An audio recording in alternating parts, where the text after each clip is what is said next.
the realities of artificial intelligence, depending upon how it's implemented, is that, you know, AI systems can take a long time to learn. I mean, imagine if you said, okay, system, here's a whole lot of vibration data coming in, and when there's a failure, well, we'll tell you about it, and then you can learn, oh, the data looks like this when there's this sort of failure. The data looks like that when there's that sort of failure.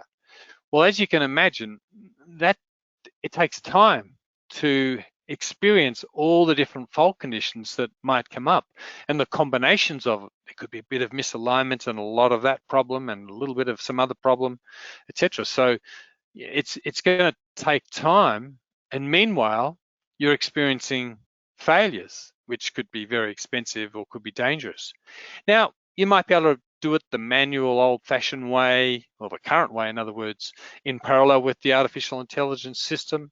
You might be able to buy a machine learning artificial intelligence system that is already smart to some extent, but that is a real issue. And there are systems out there right now, functioning, quote unquote, functioning systems that are just monitoring data and either watching the maintenance actions that are being taken or just being told, okay, yes, this system just failed, and then hopefully the system learns from that. But that's an expensive way to do it. Of course, remember, if the data is not available for any reason, either, you know, internet's down or something like that, but if you don't have sensors in all the ideal locations, utilizing all the technologies, all the information we can learn from equipment, of course, the AI system is blind to that. Another very big point is that if the data is not accurate, of course, it's going to be misled. And if the system is not taught correctly, it will make poor decisions. So coming back to an example I heard about, actually it's probably about 18 months ago, a system was installed in a cement plant, and the idea was that it was you know, monitoring all the equipment, and it would watch the CMMS. The trouble is, people were submitting work orders for the wrong equipment, and the work orders weren't properly documented. So the poor old artificial intelligence system is wondering what's going on. You know, it's seeing problems with one piece of equipment, and they don't see any action being taken, and they suddenly see work orders being generated for equipment that seems like the data hasn't changed. So, of course, you know, junk in, junk out.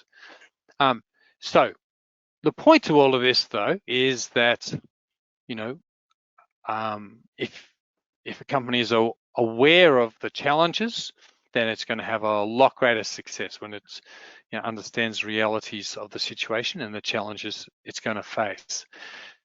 But the other big point to note, I guess, is that the business landscape has really changed.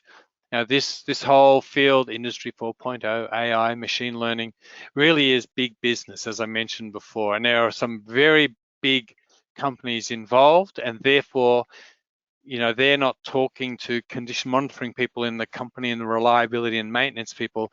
They're talking at the board level. So they get people at that very high level in their organization, and they're saying, this is the new way and you have to be part of it or you'll get left behind. Your competitors are going to do this.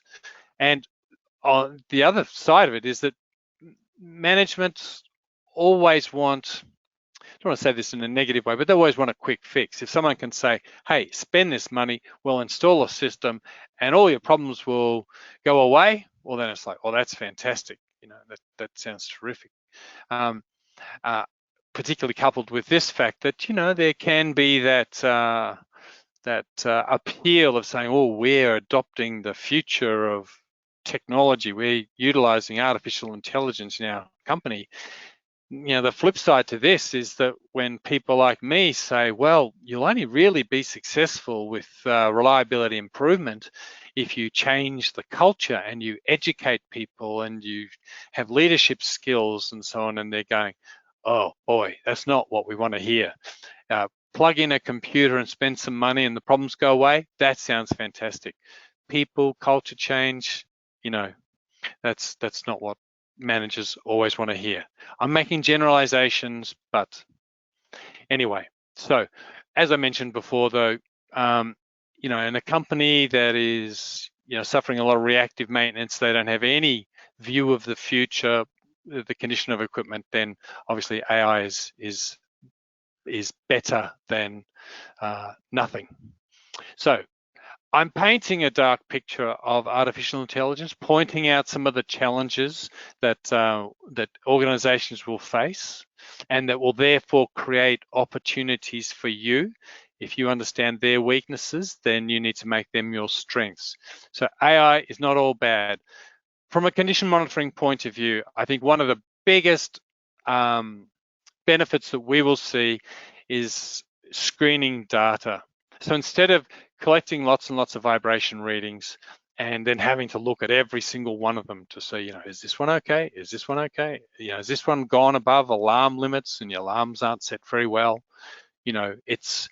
We need that first pass, at the very least, that first pass that's going to go through all your measurements very quickly and then highlight where you need to spend your analysis time. Particularly for online systems. There's so many online systems collecting oodles of data and no one's really looking at it. It trips an alarm, so all they do is put the alarms higher. Of course, if you've got lots and lots of similar machines, so plants that are replicated in a lot of sites, or you're an OEM or something, then that's great. Systems can learn about those equipments, highlight when there's a change, and so on.